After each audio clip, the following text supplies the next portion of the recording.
I appreciate you joining me today. We're going to be looking in the account of Esther today. Our hymn is called O Holy Savior, Friend Unseen. Holy Savior, friend unseen,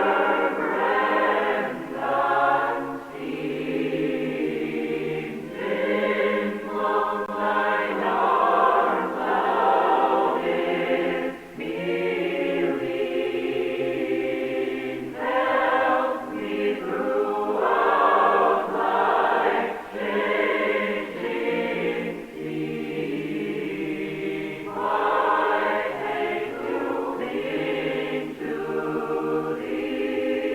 Without a murmur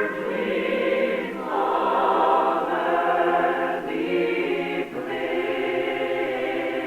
My joy, my recompense be this. Each heart to cling to thee. Let's look at our other verses. Verse 3 Though oft I seem to tread alone life's dreary waste with thorns o'ergrown, thy voice of love in gentlest tone still whispers, Cling to me. Though faith and hope are often tried, I ask not, need not aught beside. So safe, so calm, so satisfied, the soul that clings to thee. O holy Savior, friend unseen. We're looking in the book of Esther today. And we'll consider here in a moment Esther chapter 4. If you're not familiar with Esther, it begins with the king and a queen named Vashti. And the king calls for his queen and wants her to come out and frankly somewhat parade herself. And as you can see, what this paragraph is, how this paragraph is headed, she refuses. And because of that, the queen is deposed. And that gives, that leads to the situation that a new queen is going to be sought. And so what ends up happening is Esther is going to be chosen. Now, Esther is not her Jewish name. Her Jewish name is Hadassah. But she's going to be chosen, and so you have the preparations that are made as the call goes out, so to speak. And of course, this is the time of the captivity, starting to wind down. Esther's relative named Mordecai, as it says there in verse 7, that would be says Mordecai brought up Hadassah, that is Esther, his uncle's daughter, for she had neither father nor mother. They were gone.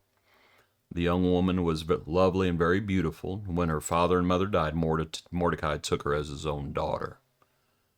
And so you have her coming to the forefront.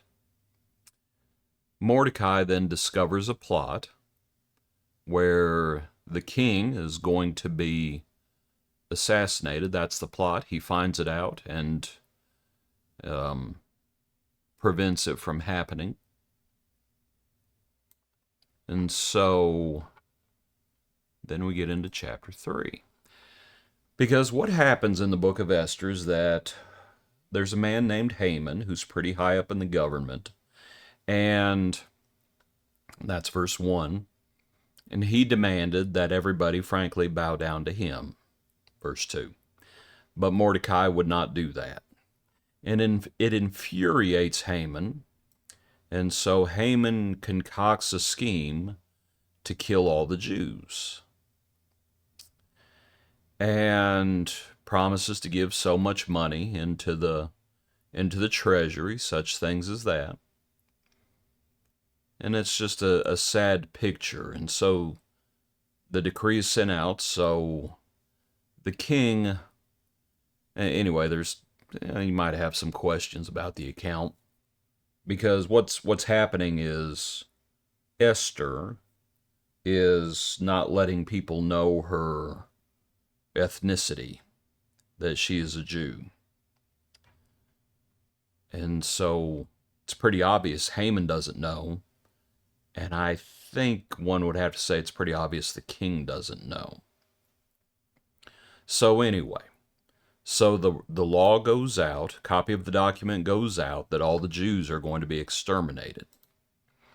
And so when Mordecai learns all that happens, he's overcome with grief.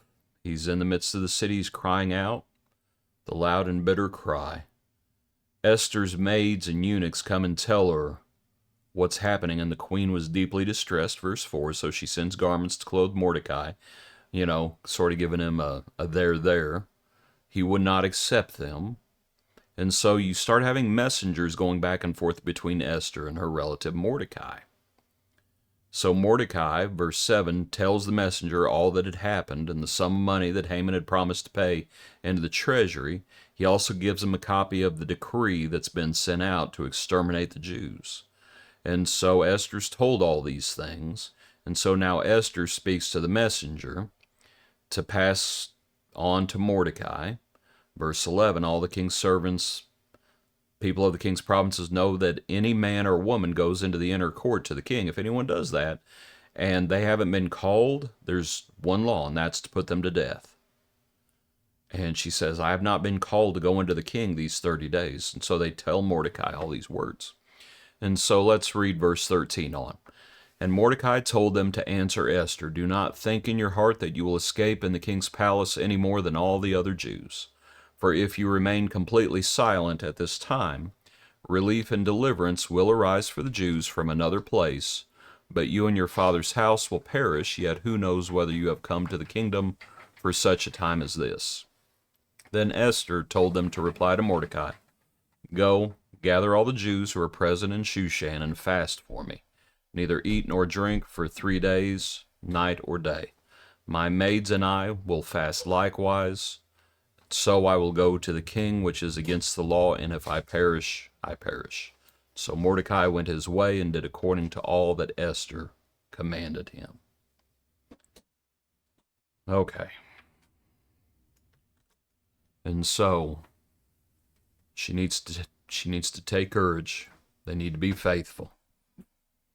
And so I was just thinking about the account with our hymn, and you know how the hymn ends in all 4 verses, speaking of clinging to the Lord, and sort of a picture of, like the New Testament says, draw near the Lord, he will draw near unto you.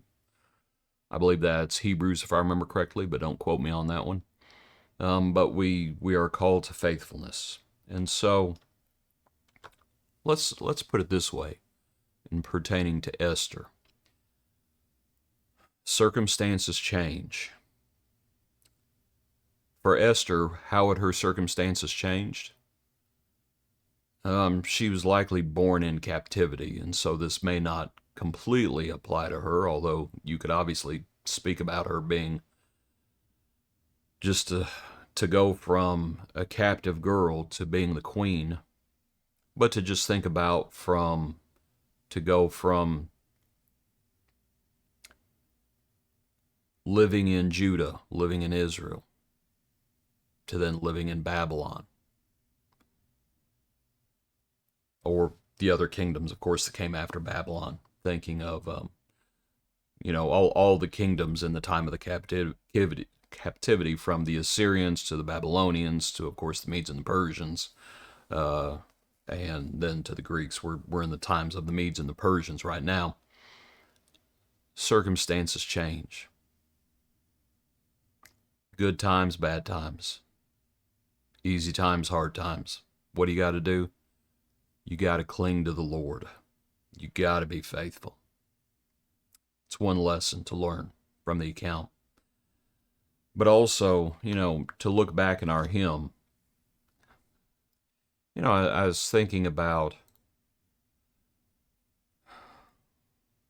there in verse 3, though oft I seem to tread alone, life's dreary waste with thorns o'ergrown. there are different ways to be alone. Sometimes you're alone and there's not a person around you. Other times you're alone and you're surrounded by people. And Hadassah, likely there were times where Hadassah was very alone. And there are likely times where Esther was also very alone. And she has all sorts of people around her, but you just wonder how often she felt all alone. You might think about that. What do we do when we're alone? We cling to the Lord. That's what we are called to do. Whether we're surrounded by people and we feel lonely, or whether we're all by ourselves and we feel lonely, we cling to the Lord. I think another thing to consider along with those 2 points is that when enemies threaten, and we better recognize there are such a things as we will have enemies in life. The last enemy that will be destroyed is death. And so at the very least, that enemy threatens. But we also think about the devil, our adversary. And we think about those devices of the devil that we better not be ignorant of. And so when our enemies threaten, as Haman is threatening the Jews right now, what do? You cling to the Lord. You be faithful. You're called to faithfulness. Mordecai says deliverance is going to come from somewhere because the Jews will not be exterminated completely. Why? Because the Messiah is eventually going to come through the seed of Abraham. Right? And so deliverance will come. They won't all die. But perhaps Esther is in such a place as this, that perhaps she can play a role in their deliverance. And that's what happens. And so when enemies threaten, cling to the Lord. Appreciate you. I hope you have a good day. Join us tomorrow for another portion of our daily praise.